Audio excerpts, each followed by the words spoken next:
You're listening to an Airwave Media Podcast. All set for your flight? Yep, I've got everything I need. Eye mask, neck pillow, T-Mobile, headphones. Wait, T-Mobile? You bet. Free in-flight Wi-Fi. 15% off all Hilton brands. I never go anywhere without T-Mobile. Same goes from a water bottle, chewing gum, nail clippers, okay, passport. I'm gonna leave you to it. Find out how you can experience travel better at T-Mobile.com/travel.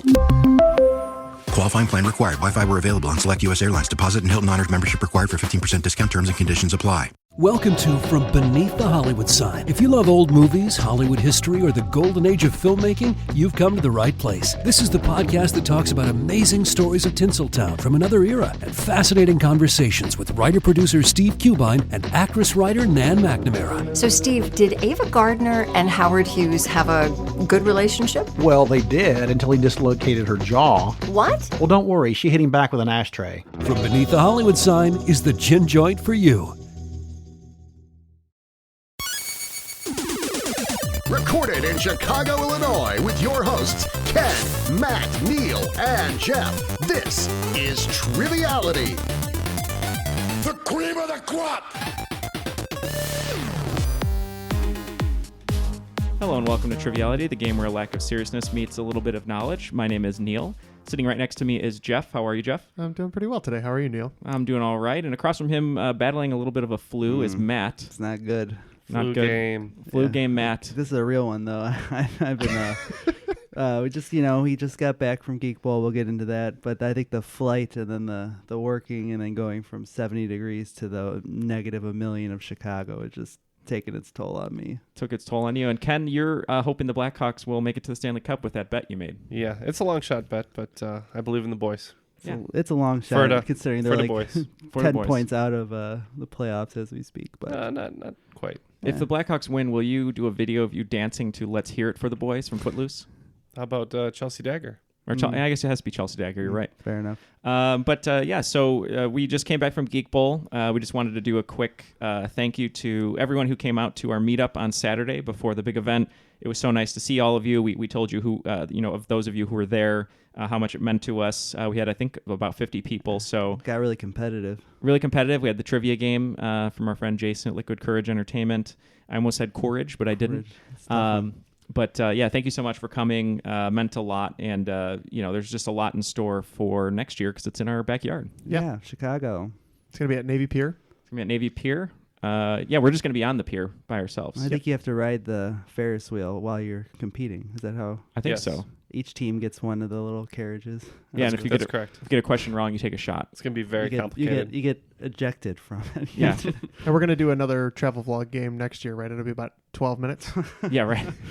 We'll do it on the L. You can't even imagine the kind of people that will be shouting into that microphone. Super mini game. Speaking of Geek Bowl, we are honored to have one of our friends, listeners, who was at the meetup, who also happens to be a champion of Geek Bowl. It was his team that won Geek Bowl this year. And coming to us from Springfield, Illinois, that's Russ Friedewald. How's it going, Russ? Hey, guys. Fun to be here. I thought you were going to say I won your trivia contest at your meetup. But in the hearts and minds. Well, you did. You did. Yeah, it was a big weekend for you. This is Geek Bowl and our event. It's twofer. That was just as fun. I sort of feel like you're sort of like Daenerys Targaryen in Game of Thrones, though. We don't need to and title you from all your accolades. So right. And I feel like the T-shirt that you won from our event just had more weight behind it than the big check. For sure. There's no doubt. I don't know about that one. Well, the shirt is worth $13,000. Yeah. So it's emblazed with estimated retail value. Swarovski crystals. Yeah. It's rare.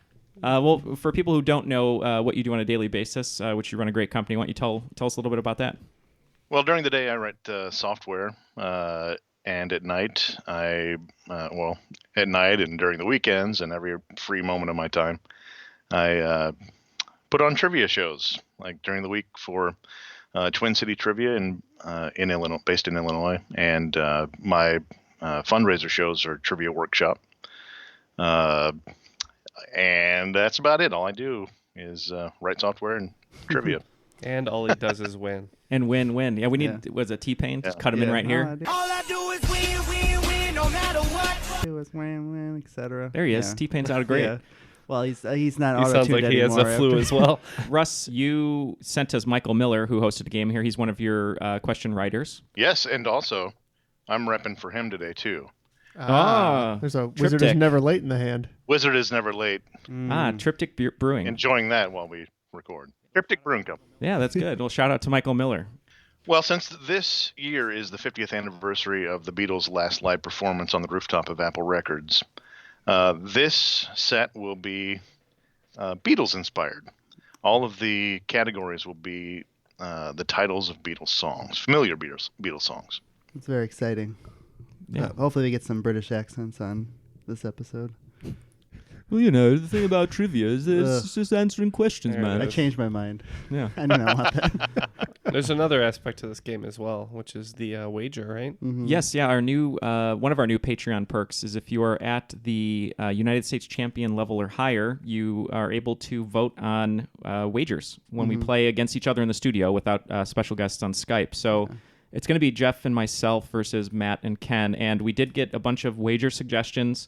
We're going to try to do them all, but the first one that actually came in, which is the one we're going to do, was from our friend Kendall Portillo, and it is a pie in the face. Yeah, pie in the face to the winners, right? Ooh, oh yeah. Pie to the losers. To the losers, so the winning team can strike the losers in the face with a pie. All right. Well, in the spirit of the Beatle pie, we are going to be Ticket to Pie. And what did we settle in on, Neil? I can't remember. We went through quite a few iterations. Eleanor Pybee? No, I think we skipped that one in favor of... all you need is pie. All you need is all pie. You need is pie. Pie is all you need. So, Russ, before we throw it to you, it's a good enough time as any to throw it to the rules guy. The rules of the game are simple. 20 questions split into 2 rounds worth 10 points apiece. At halftime, there'll be a special swing round designed by this week's host. After regulation, players will enter the final round with the points that they've accumulated and will have a chance to wager 0 to 30 points on 5 categorized questions. At the end of the game, someone will be named the cream of the crop. The cream will rise to the top, oh yeah. Well, we told him to do it in a British accent, but he seemed not to want to do that. It did sound like he was eating some pie, though. It did, yeah. Oh, yeah. Good times. Take it away, Russ, whenever you're ready. All right, so this set should play fairly easy for you guys. Yay. It's it's a regular pub quiz set, so you guys will dominate this. It's all going to come down to the wagers. Setting us up for failure now. Yeah. No, piece of cake. All right. Piece of pie. Question number 1 is in the category Lady Madonna. With lyrics that include the first 2 lines of a 19th century nursery rhyme, what 1983 single was Madonna's first top 5 hit in the U.S.? This one I think was later. I think that was like 85. That was what I was thinking, 84, 85. That one is an early one of hers, but I know it was a huge hit. All right, we are going to lock in with a guess. Okay. I think we have a good guess here. The only thing I can think of is from the nursery rhyme angle, so I don't know what Twinkle Twinkle. Oh, Little Star. What was the one you jokingly said you always sing when you're in the shower? Get Into the Groove? That wasn't Get Into the Groove, was it? I think so. Like a virgin. Definitely like a virgin. Yeah. Every time I'm conditioning, I got to put the shower cap on, or maybe not. So what do you think about? Do you just want to do this one? Lucky Star. I can get on board with that. All right, we're gonna lock in with Lucky Star. And just based on the lullaby aspect, we're going to say Spanish lullaby. Oh. Well, it didn't say lullaby. It said nursery rhyme, but still, good guess. I'm just trying here. The lyrics from the nursery rhyme are Starlight, Star Bright, First Star I See Tonight. So Spanish lullaby? Starlight. Yep. It's not Starlight, Star Bright. All right. Lucky Star. It is indeed Lucky Star, yep. There we go. I'm glad my Madonna kicked in there. I don't even know Spanish lullaby. I thought that was by El Dropkick Murphys. No. I think you may be thinking of La Isla Bonita. Possibly. Oh yeah, La Isla Bonita, right? Yeah, that's obviously what we were thinking of. Yeah. You were thinking of Evita. You're a big Evita fan. That's what you were thinking of. All right, question number 2 comes from the category Yellow Submarine, and this is about famous boats. In 2016, Britain's Natural Environment Research Council named their new $288 million polar research vessel in honor of Sir Richard Attenborough, despite a public vote that was won by what name? Oh, We're locked in. Okay. Same. See, now this is more our wheelhouse. Because it's stupid. You wrote down Bodie McBoatface, right? Okay. Yes, that's because Bodie McBoatface is the correct answer. Okay. Bodie McBoatface is correct, All yes. right. Just like saying Bodie McBoatface. Yeah, that's a good one. So that'd be a good one in Paul's voice. Bodie McBoatface. You know, it's a boat Wow, with is a he- face bone. Yeah. Is he there in studio? Shut up, Paul. I'm trying to play trivia. John's in the studio, though. In spirit. In spirit. I'm an apparition. Okay. All right, question number 3 from 8 Days a Week. Uh-oh, it looks like somebody's got a case of the Mondays. Was Jennifer Jane Emerson's only line in what 1999 comedy? Classic. Yeah, man. It's either is it Office Space or I don't know. I keep thinking Clueless, but I think that was like 95. I think Clueless was like 95 or 6. I think Office Space was earlier too, wasn't it? I can't A little remember. bit? Yeah, I know this line. I can see it. I can see it on screen. I can't think of it. Think about who it's said to. It's got to be someone in an office, right? That's pissed off and doesn't want to have to deal with someone happy on a Monday. Garfield. Garfield? Are you talking about me? Oh. On both accounts? Yours extends well beyond Monday. Can you think of any other movie that would? You don't know this one, basically. Is No, what I don't know I'm this saying. one. Okay. Yep. All right, so we'll just lock in with Office Space. We said Office Space. You're both correct. It is Office Space. I didn't realize it was that late. 99? Yeah, you were gonna take me off the path, and I was like, forget it. I'm just going with it. Jeff, did you have those TPS reports handy, by the way? I don't.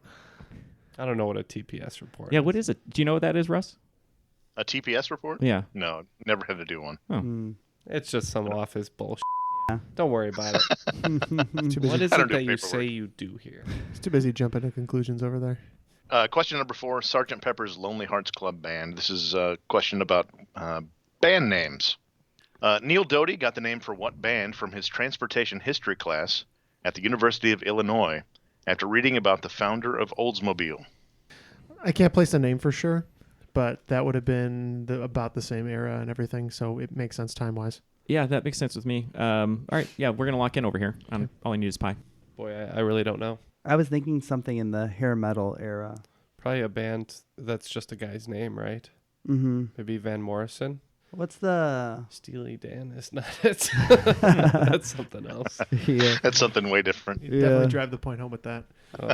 Could it be the Cars? Is that... Sure. Is Steely Dan something adult? I've never heard Yes. that. Oh, is it? Okay. I'll tell you later when you're older. Okay.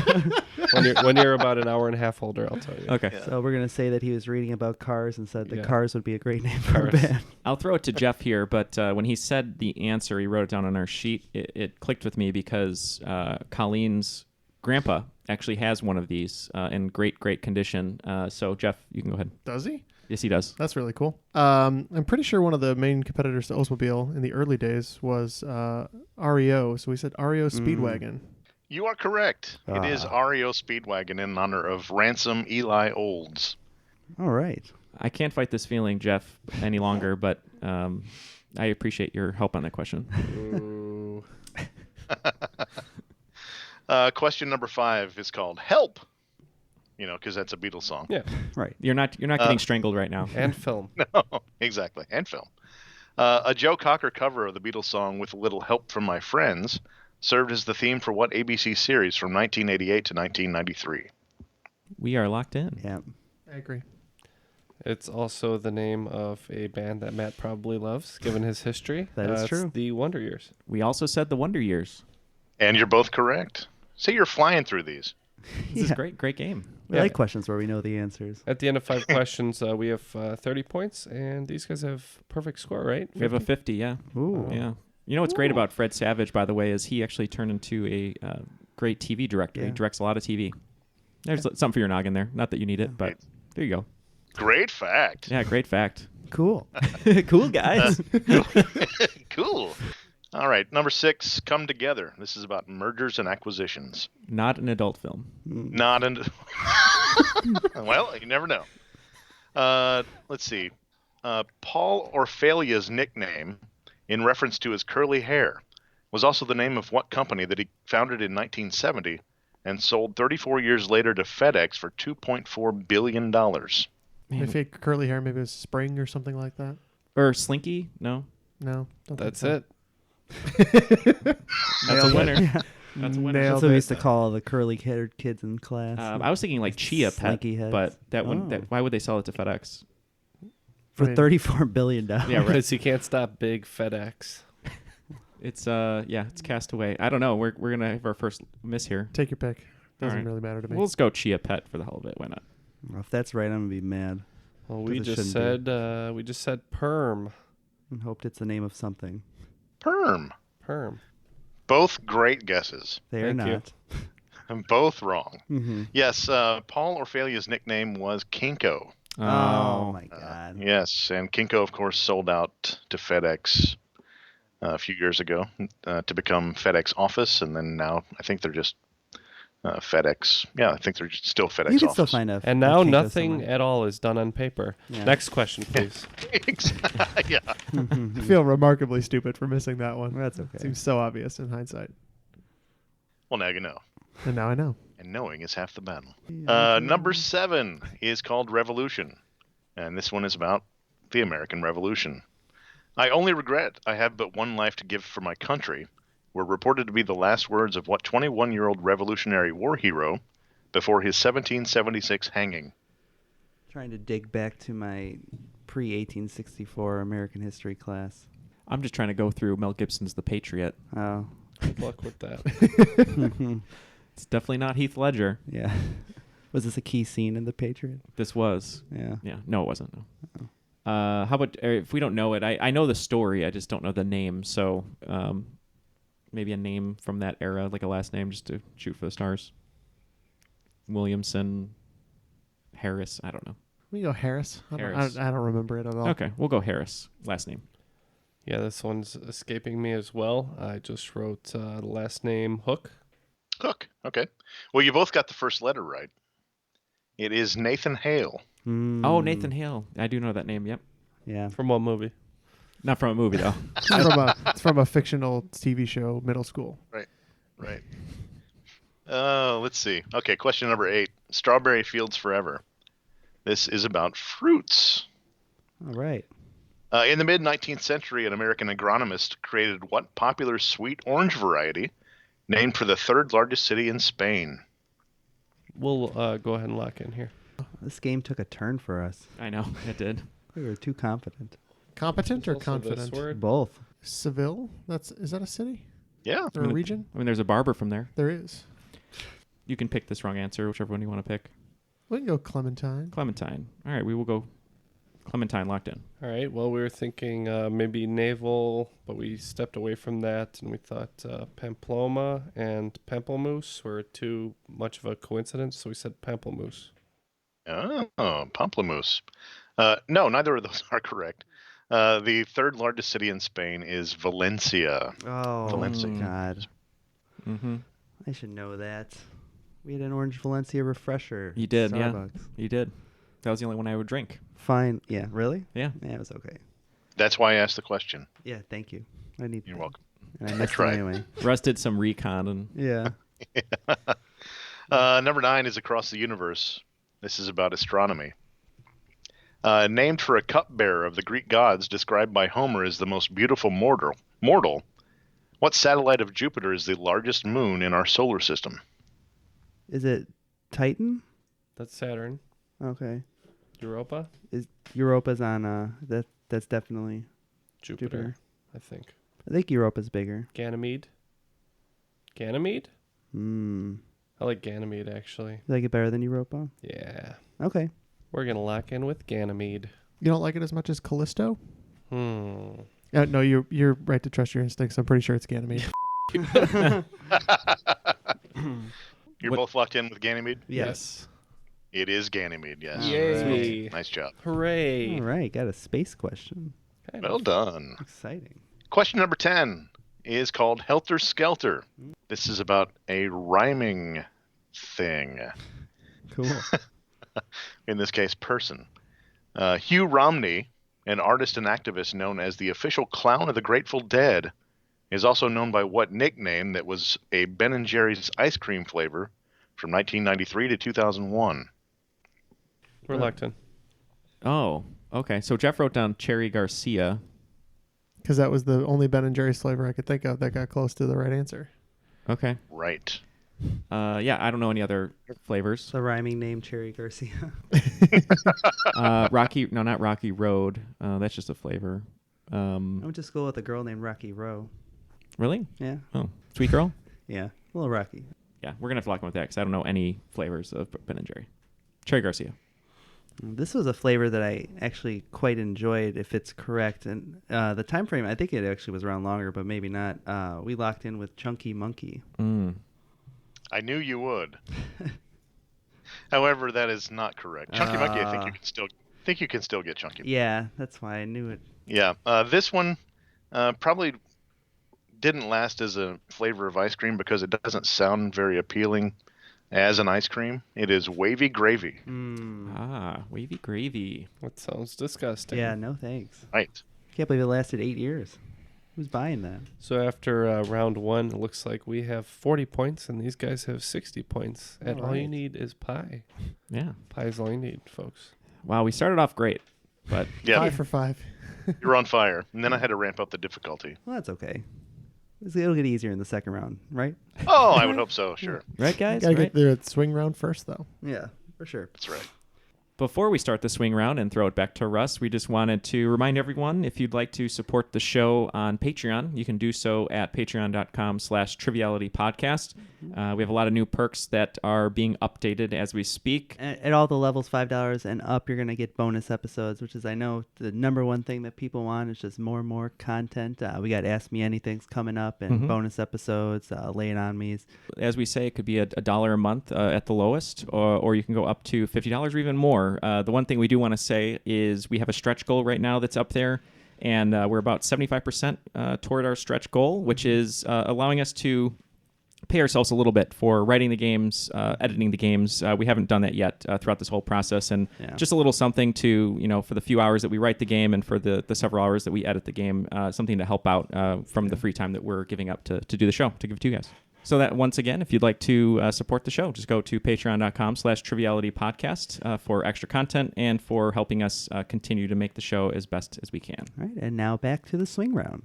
Okay, so the swing round is inspired by this year's Oscars. So this round is based on people who've won acting Oscars based on real people, real characters. A Neal category, cool. If there ever was one, yeah. A Neal category, cool. I should be able to handle this. Yeah. At least it's not me and Jeff. That would have been bad. I will give you the name of the character, the person in real life being played. Alternatively, I can also give you the year the movie came out. And all you have to do is name the actor or actress who won an Oscar for that portrayal. Okay. So number 1 is Winston Churchill in 2017. Number 2 is Margaret Thatcher in 2011. Steven. I'm going to take a Benadryl, Steven. Sorry, it's an inside joke. We'll get to it. Number 3 is King George VI in 2010. Number 4 is Edith Piaf in 2007. Number 5 is Katharine Hepburn in 2004. Number 6 is Virginia Woolf in 2002. Number 7 is Bela Lugosi in 1994. Number 8 is Antonio Salieri in 1984. Number 9 is Loretta Lynn in 1980. And number 10 is Eleanor of Aquitaine in 1968. Damn it. Aquitaine. I was so close. I got all the way up to question 8. Wow. And then I fell off. I'll go through those one more time. Winston Churchill in 2017. Margaret Thatcher in 2011. King George VI in 2010. Edith Piaf in 2007. Katharine Hepburn in 2004. Virginia Woolf in 2002. Bela Lugosi in 1994. Antonio Salieri in 1984. Loretta Lynn in 1980. And Eleanor of Aquitaine in 1968. All right, all the answers appear to be locked in. So if you could just reread the character and the year one more time, and we'll give our answers back. Okay, here we go. Winston Churchill, 2017. This is a movie that me and Neal saw together, so I assume we both got Gary Oldman. Gary Oldman. That's right, for The Darkest Hour. Number 2 was Margaret Thatcher from 2011. We went with the venerable Meryl Streep. Yep, Meryl Streep. Meryl Streep it is for The Iron Lady. Number 3 was King George VI, 2010. We said Colin Firth. Yep, one of the more controversial Oscar winners, Colin Firth. Yep, for The King's Speech. Both right. Number 4 was Edith Piaf from 2007. For La Vie en Rose, that is Marion Cotillard. We also went with Marion Cotillard. There you go. Good job. Number 5 was Katharine Hepburn, 2004. Yeah, the only Oscar winner to win playing another Oscar winner, playing Katharine Hepburn. We went Cate Blanchett. Yep, same Cate Blanchett. For The Aviator, right. Number 6 was Virginia Woolf, 2002. We believe with the aid of the prosthetic nose, that is Nicole Kidman in The Hours. We concur, Nicole Kidman. Yep.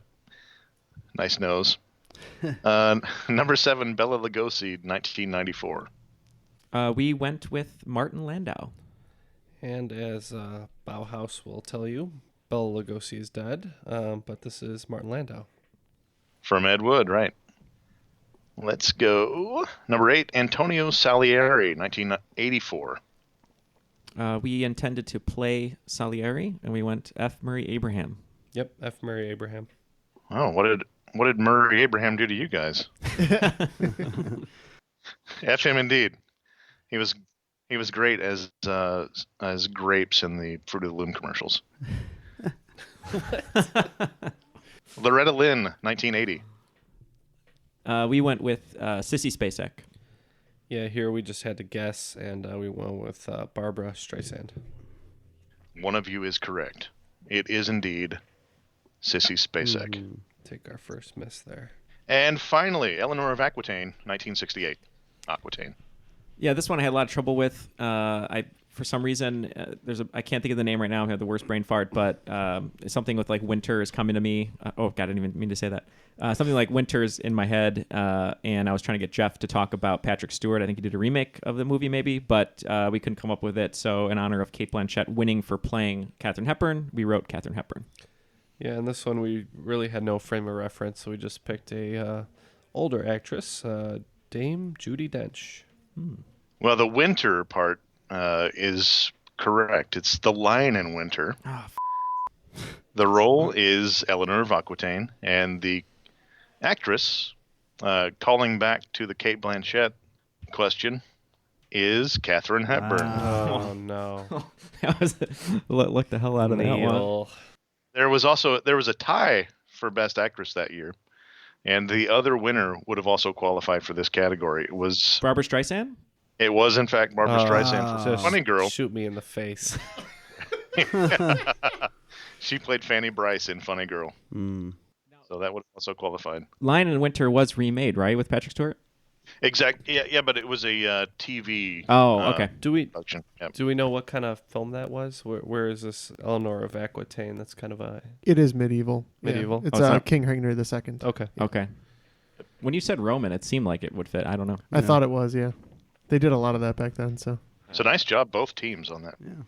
All right. After the swing round, looks like we picked up 40 points. We're at 80, and Neal and Jeff also, I guess. Bad a perfect swing round, so they're at 110. So speaking of Meryl Streep, Ken, we just watched The Post with some friends, and a funny moment happened during The Post because we were discussing Meryl Streep's method acting. Yeah, Meryl Streep's, face down on a table, and then the phone rings, and she wakes up and answers the phone, and suddenly Neal just goes, "Steven, I think for this scene I'm going to take a Benadryl."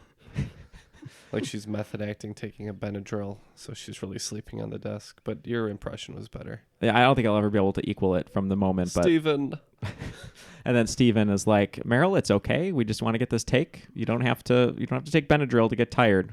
I think it'll be better if I take the Benadryl, Steven. Then she just passes out, and everyone has to wait for her to wake up. I'm on a couple Benadryl right now, so I feel like I'm doing some method acting as well. There you go. Well, hopefully the Benadryl will help you in round 2. Well, we'll see. I sure hope so. Moving on to round 2.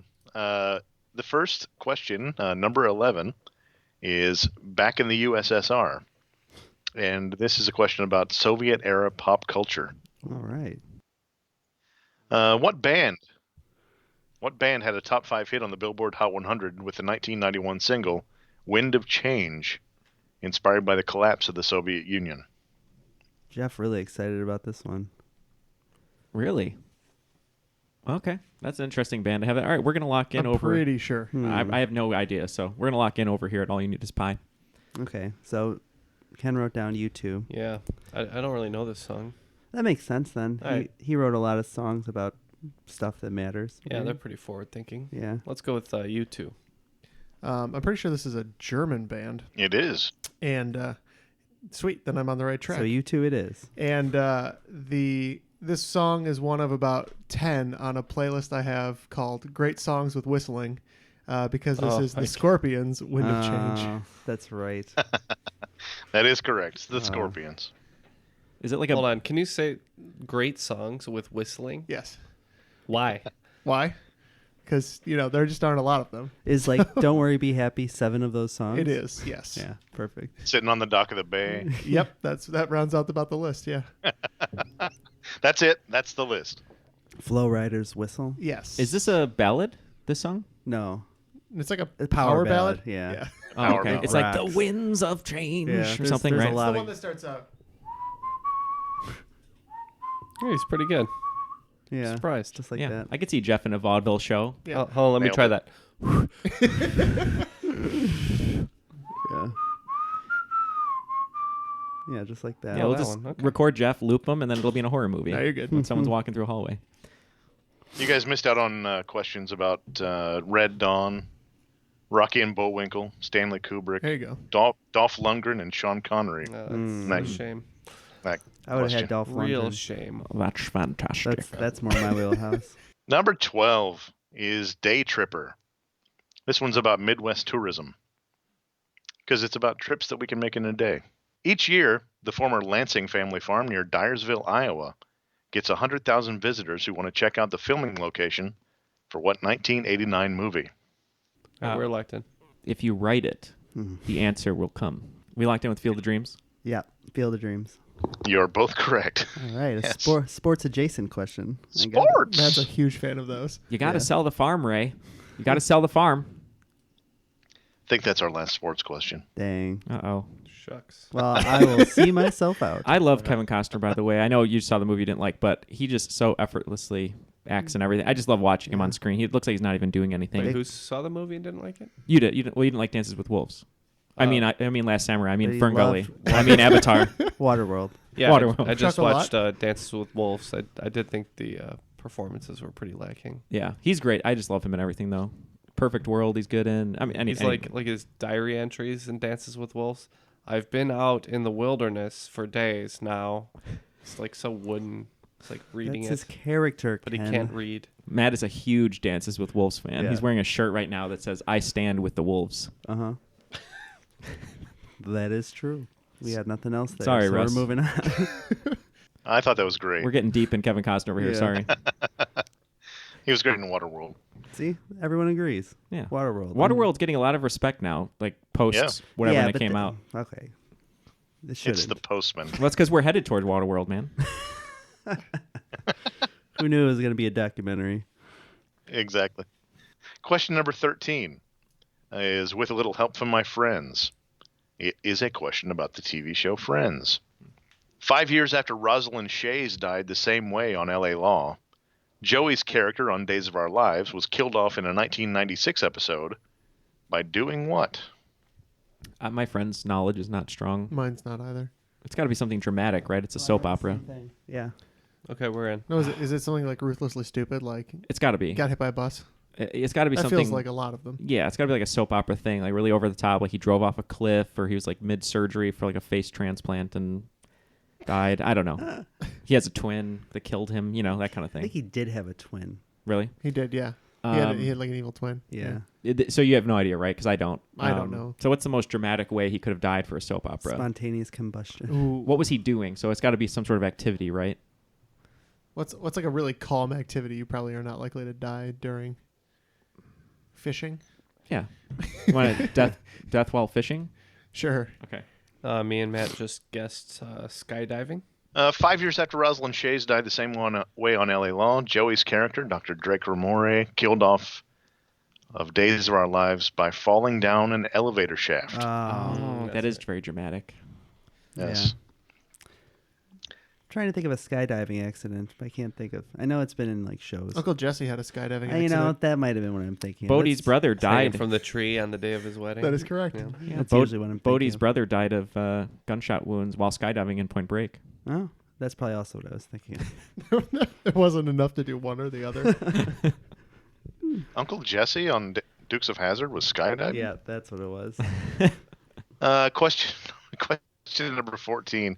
We can work it out. This is a question about treaties. I think I'll go with this one.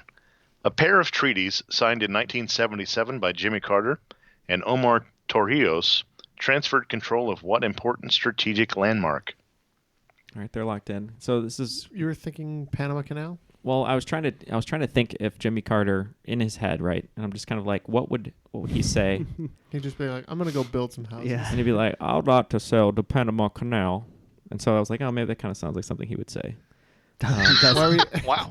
Why were you getting on that track? Well, he said strategic landmark. It's 1977, and the second name sounded like it could be from one of those countries over there that might be in Panama. Like Central America? Central America. South America? Sounded like a Panamanian name. Yeah, I was gonna say, if we were... The other one that came to mind is like strategic was... but we still have control of Guantanamo Bay. Yeah, we sort of did like take and have control of the Panama Canal for a while, didn't we? Teddy Roosevelt kind of went down there. Maybe. I mean, my gut is saying that, and I never get these kind of questions right. So if I'm right, I'm going to feel good about myself. I trust your gut on this one. All right, so we're going to lock in with the Panama Canal. Is that Jimmy Carter? That was a bad Jimmy Carter. Jimmy Carter? Really that was bad Jimmy Carter coming from dental work. Have you ever heard Jimmy Carter? Yes, not. I build houses in Georgia. No? No, these are bad. We locked in pretty much around the same idea. Panama Canal is the first thing that came to my head. And we locked in. Panama! Yeah, Panama Canal. Panama! Both teams are correct. It is Oh, the Panama. Hey. Telling you, man, it's that Jimmy Carter and dental work. It's much better to be right than to be wrong after you go, Panama! Yeah. We could always cut it. Always. Where's my toothbrush, doctor? What are you doing? Yeah. Just any Southern gentleman is not Jimmy Carter. That's not even a good impression of Dan Aykroyd doing Jimmy Carter. I can do a good Hang Dana this one up. Dana Carvey doing George W. Bush. Not gonna do it. Yeah. Hang it Oh, up. that's not Much good better. either. Much better, though. Struggling today. I am struggling Oh, man. to live. All right. Number 15, right? That's correct. All right. It's called Paperback Writer. It's just literature. Oh, no. I knew this would be about books. Beginning with Nancy Bruff's 1949 book, The Manatee, what company has published over 5,000 romance novels, with its biggest success coming in the 70s and 80s?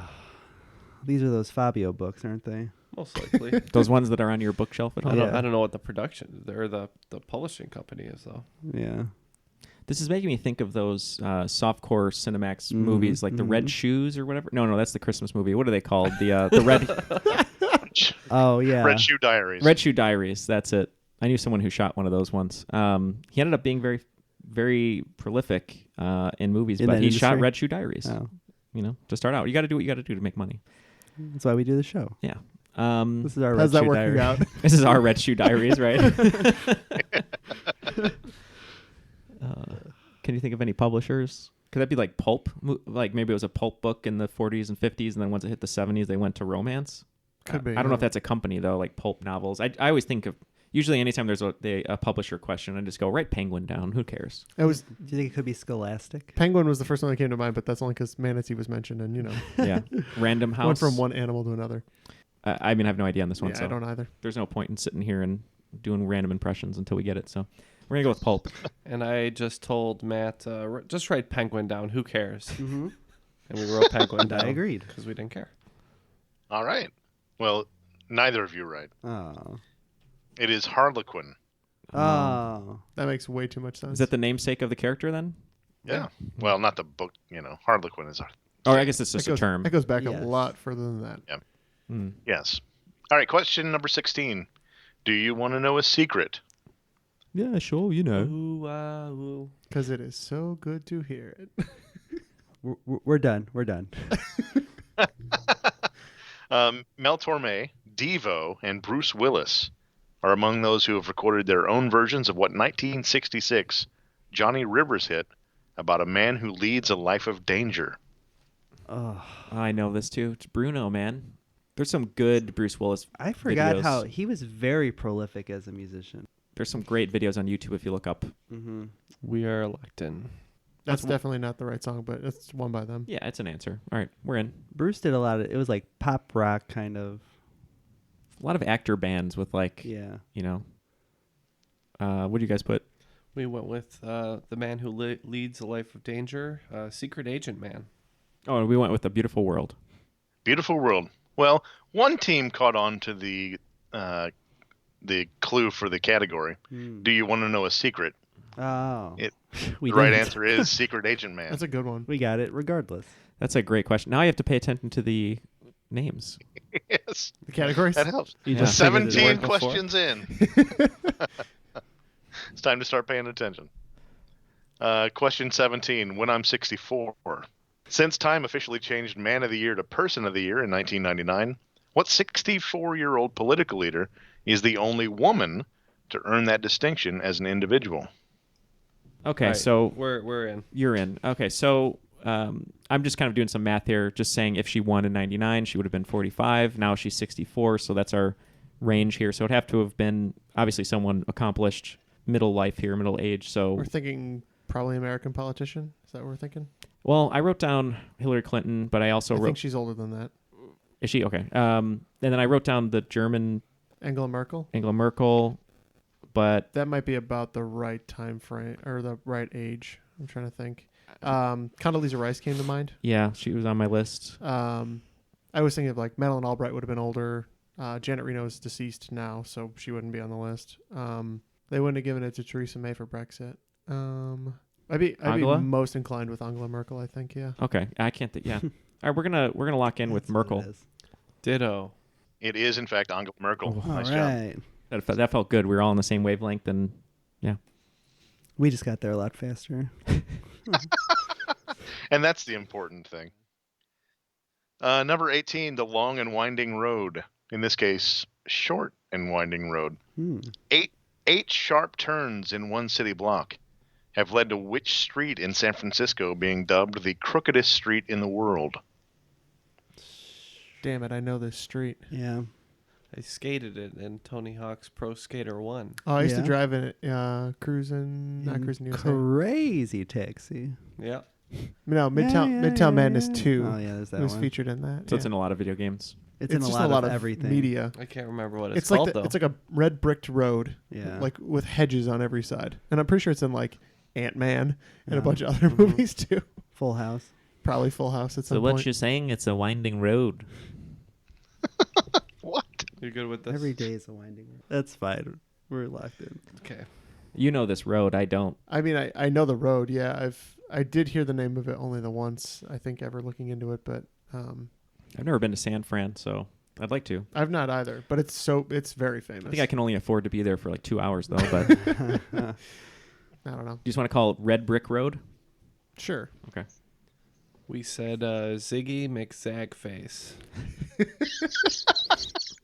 One of the teams is correct. That's what it should be. No, not one of the teams. Zero of the teams are correct. Dang. It is Lombard Street. Oh, my God. Oh, we live right by Lombard. Yeah. Yeah, you do. What a shame. Oh, I thought you would know that. Lombard E Street. Got it. Yeah, got it. We'll know that for next time. Question number 19 is from the category Obladi Oblada.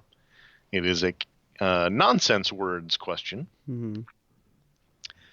You have so many relationships in this life only one or two will last, is the opening line of what 1997 pop song that spent 3 weeks on top of the Billboard Hot 100?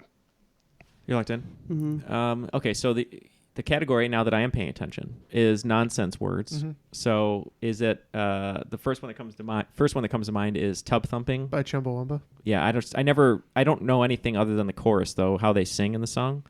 So that's one idea there. And the fact that they sing Danny Boy. They sing Danny Boy, right? The entire song is chorus. Yeah, right. So that's what I'm thinking of. And then nonsense words. Didn't like Limp Bizkit have one? Like, no, that's not really pop though. I was gonna say Ball with the Ball or whatever. That was Kid Rock. Kid Sorry, Rock. Kid Rock. Please, Neil. I'm mixing up my future senators. So Josie, featuring Josie. I can't think of another nonsense. I'm trying to think of a song that has a nonsense title. Pre-Christina, Pre-Britney. Pre-Britney. Yeah. NSYNC was on their European tour. Yeah. I just want to go tub thumping. There was only 94 Yeah, I've degrees got nothing at that better. time. That's good. All right, we're gonna go with tub thumping. We're gonna. Can I usurp this one from you? Yeah, that's fine. We're gonna go with the Zach Taylor and Isaac classic Mbop. Oh. Well, you're both right. Both of those songs are from 1997, but only one of you got the right answer. It is, in fact, the Hanson Brothers with Mbop. Yeah, I don't. As soon as you said Classic. those lyrics, it just hit me, and I was like, I know this. That's the opening. Yeah, the whole song is really sad. To be honest, it's about kind of like being alone, and everyone's gonna leave you more or less. But then they hit that "Mbop." hook. Yeah. Yeah. What's the game It where sounds you're so happy. Yeah. Yeah. What's the game where you like hit the little Bop it. Or no, the one where in the Pull middle it. of the board you like push it and like Twist. the dice. Trouble? Trouble. So are they sitting alone at home playing Trouble? And it's like bop. I think. And then it's like they're playing Trouble by themselves. Maybe. No. No. What's the lyric again? Is it you have so many names? Dun, dun, dun. That's how the song Yeah. goes, right? Mhm. Okay. Yep. Nailed it. I saw only one or two will last. Something like that. Yeah. Exactly. Mbop. We've come to question 20, and it is in the category Penny Lane. Penny Lane, about coins. And I'm going to go with this one. There are 4 active coin-producing mints in the U.S., including the original location, which has been making change in what city since 1792? This is a Jeff question. Have I ever heard it? Or do you want me to go with the other one? No, it's fine. I don't know. Yeah. All right. We are locked in. Whoa. I was just thinking out loud. Okay. We are not locked in. Retracted. Well, just so you know, I know none of this. I have a few ideas, but Here's 2 of the other active mints. okay. How about you get me an active mint in my mouth right now because I'm a little salty. This is one of them, right? Because this obviously wasn't a thing then. So roll that out. All right, we're locked in. That was my guess anyway. I'm going to... All right, so Jeff, It's a 50-50. I'm going to stick with my gut, though. Okay, so just to recap, we wrote down a couple. We wrote down Denver, which we didn't think would have been around at that time. Jeff, you wrote Navy? There's a branch of the military that does coinage, and they don't really do any of the circulated coins anymore. They do like the collector pieces, and I can't remember what branch that is. You mean like the collector pieces at 2 a.m, where it's like for $49.99? No, they do the real ones. Oh, okay. That you buy from the U.S. Mint. But your first answer you wrote down makes sense with the time period. Yeah, I think Philadelphia might be the longest running mint. The other one, I think the other one is San Francisco, which hasn't minted coins in a while, but that also would have been not a thing in 1792. Well, so. in honor of our friend Kiana. Gritty? Yeah, and Gritty. Kiana and Gritty. Let's go with Philly. Yeah. We were thinking possibly Virginia because we thought there was a mint in Virginia. So in honor of our friend Aaron. Oh, yes. Going with Richmond. Aaron Barkley. One of you is correct. It is in Philadelphia. Yes. The other 3 are Denver, San Francisco, and West Point. West Point. Yeah, the Naval Academy, right? Yeah. Yeah. Well, no. Marines, right? Or Marines. Yeah. I told you it was a branch of service, Neil. Well, thank you, Kiana, for the help there. Get some of that potash for us ready. So you can't eat potash, Neil. I'm slowly decaying mentally because I've been eating potash. All right, so it looks like after that round we added 50 points, and we are now at 130, and these guys are at 160. So, Yeah. So what kind of pie would you like shoved in your face, Ken? Because I'm anticipating. I like a nice banana custard. You catch me as like a key lime. Oh no, I wouldn't want that in my face though. That's the problem. No. Stuck in my beard. It's still very much anybody's game. Yeah. It is anybody's game, and plus we'll let Russ pick the type of pie, perhaps. Oh yeah, that seems fair. Yeah. Banana cream. Good call. Okay, 160 to 130 going into the final, and here are your categories. Michelle, Ticket to Ride, which is geography. Ticket to Pie? Awards, Ticket to Pie.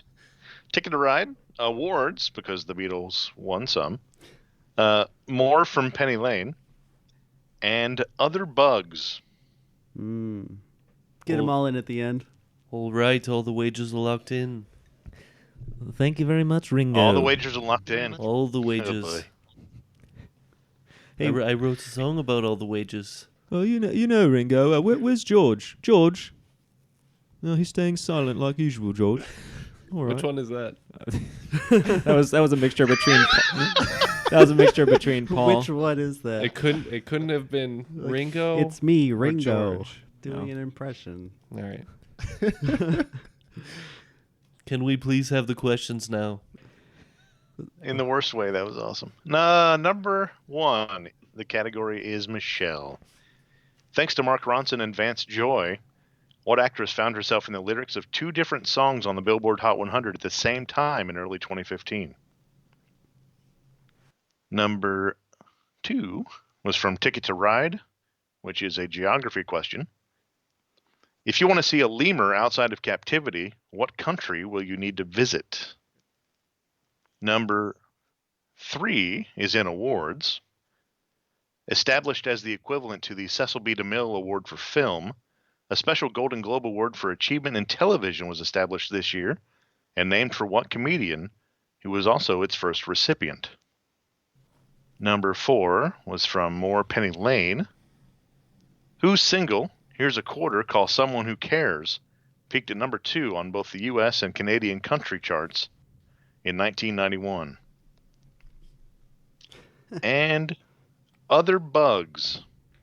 Colombian drug trafficker Griselda Blanco, competitive eater Sonia Thomas, and billiard star Jeanette Lee all share what nickname? All the answers are locked in. Not terrible. I've been working on it all day. That's how I take orders at the drive-thru. Okay, so number 1 from Michelle. Thanks to Mark Ronson and Vance Joy, what actress found herself in the lyrics of 2 different songs on the Billboard Hot 100 at the same time in early 2015? All right, I'll start this one off. Spoiler alert, we bet zeros all the way down the board, hoping that this other team will crash and burn. But we happen to know the answer to this one. It's Michelle Pfeiffer. 2 songs being Uptown Funk and... the other one. Riptide? Yeah. Riptide, yep. We wagered 5. I can't remember if it's that Michelle Pfeiffer, that white gold or something. Okay. But yeah, we want Michelle Pfeiffer as well. This one's from them good girls. Both of you are right. That's Michelle Pfeiffer. Correct. Number 2, Ticket to Ride. If you want to see a lemur outside of captivity, what country will you need to visit? And again for 0 points. Yes, one of my favorite movies, Madagascar. Yeah. Yep. We said it'd be hard to get there via a train like Ticket to Ride, but the island of Madagascar was our bet for 10. 10 was our wager. Exactly. Yeah. Sacha Baron Cohen. I think he played a character called King Louis. Yeah. Jeff is a lemur in Madagascar. Jeff is a huge Zaboomafoo fan, which is all about lemurs. No, but I'm a pretty big Madagascar fan. Yeah, good I like stuff. those movies. Yeah, hilarious. Number 3 was awards established as the equivalent to the Cecil B. DeMille Award for Film.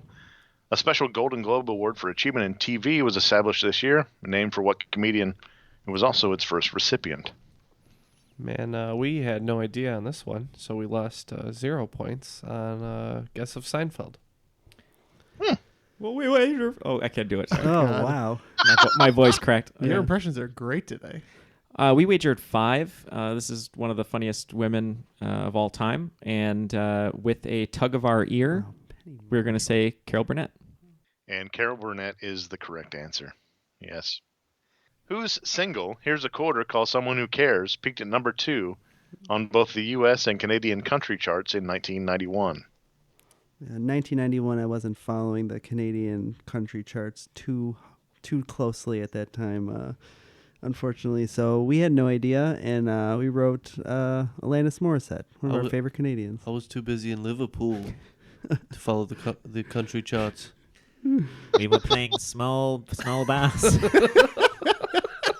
There you go. He's back, everybody. He's back.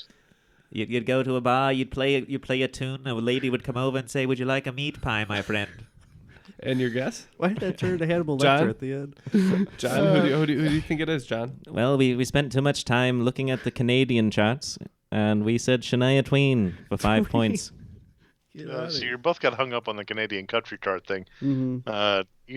Turns out you don't have to be Canadian to make your way onto the Canadian country charts. The answer is Travis Tritt.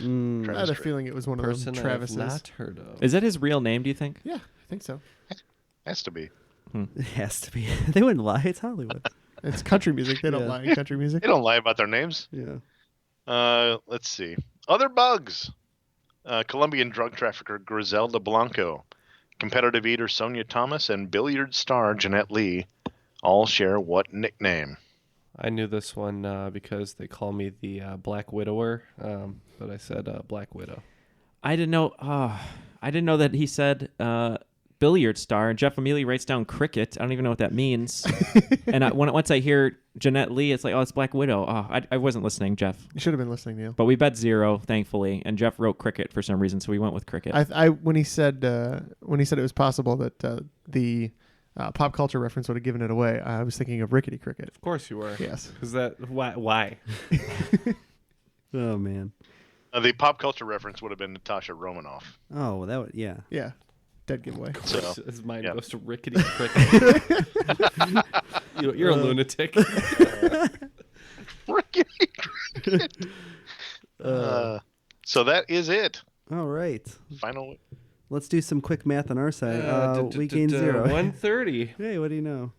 And we gained 50. I'm like halfway in between John Lennon. It's just all bad. We only gained 15 points, so we're at 175-10. Oh, that's enough. Oh, it looks like you're the cream of the crop. I am the cream. But you're getting the cream in the face. That was terrible. That was the worst accent ever. It doesn't matter. You wouldn't be the first person to get cream in the face, right? I wrote a song about it once. All right, well, looks like we're going to be taking a pie in the face. Yep. Yeah, they're going to be taking pies in the face, and we will be, I guess, figuring out what kind of pie it is. So, Russ, what kind of pies should we throw in these gentlemen's faces? I think banana cream is the only way to go on this one. All right, banana cream it is. What a waste. So thank you to Kendall Portillo for that suggestion. Yes, thank you, Kendall. I appreciate it. Thanks a lot. Russ, why don't you tell us a little bit more about Twin City Trivia and where people can find you, and also your live events? Twin City Trivia, just go to twincitytrivia.com or follow the Facebook page. We're mostly in central Illinois, Bloomington, Springfield, Champaign, Decatur, Peoria, but looking to expand, of course, as all trivia companies are. The fundraiser stuff, Trivia Workshop. And if you want to host a fundraiser, give me a call or send me an email, info@triviaworkshop.com.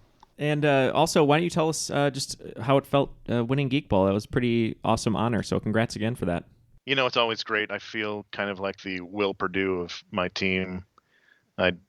Technically, I did win Geek Bowl, but just mainly from being at the right place at the right time with the right people. So it was fantastic. Well, we're coming for you next year. Yeah, off that humble statement, I'm going to say enjoy it while it lasts because we're taking your ass down. We got home court advantage next year, so which will mean exactly nothing. Do you want to give your team a shout out? Sure. Yeah, my team name is Shiny and Chrome. Consists of the Whitlocks, Shane and Leanne, Nick Rogers, Yogesh Rout, and Jeremy Conman. Wow, wonderful. From Chicago. Yeah. congratulations to all of you on his team. Hopefully, either you are a listener or because Russ is hosting, you at least listen to one episode. And then listen to the rest. And then, hopefully listen to the rest, but probably after the impressions. Sorry. Yeah. They're all like this. Go back into the backlog, please. There's some funny ones in there. You just go grab a time machine and you go back in time and you listen to the podcast, right? So on that note, I'd like to ask you guys to like, subscribe, and review our show. Actually, reviews are shut off for our show. I'm pretty sure. So don't review after this episode. Go back and listen to the last one. Give us a nice review, a nice 5-star. We're up to like 130 5-star reviews. We do appreciate it, everybody who's done it. So just keep those coming. Or if you see us at the public pool, just feel free to give us a 5-star in person. Yeah, we're trying to interact a little bit more on Twitter, so follow us on Twitter at TrivialityPod and also on Facebook at TrivialityPod. We're almost at 500 likes on Facebook, and more importantly, join the Crop, our private Facebook group where you can interact with other listeners of Triviality. Well, thank you very much to Russ for writing this game for us today. It was a ton of fun. Great questions. Thank you, yeah, thank you very much. Always a pleasure. Make sure you check out everything that he's doing. For Jeff, Ken, and Matt, my name is Neal, and that was Triviality. God.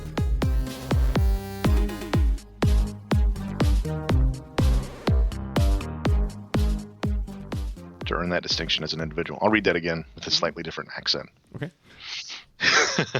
Since time...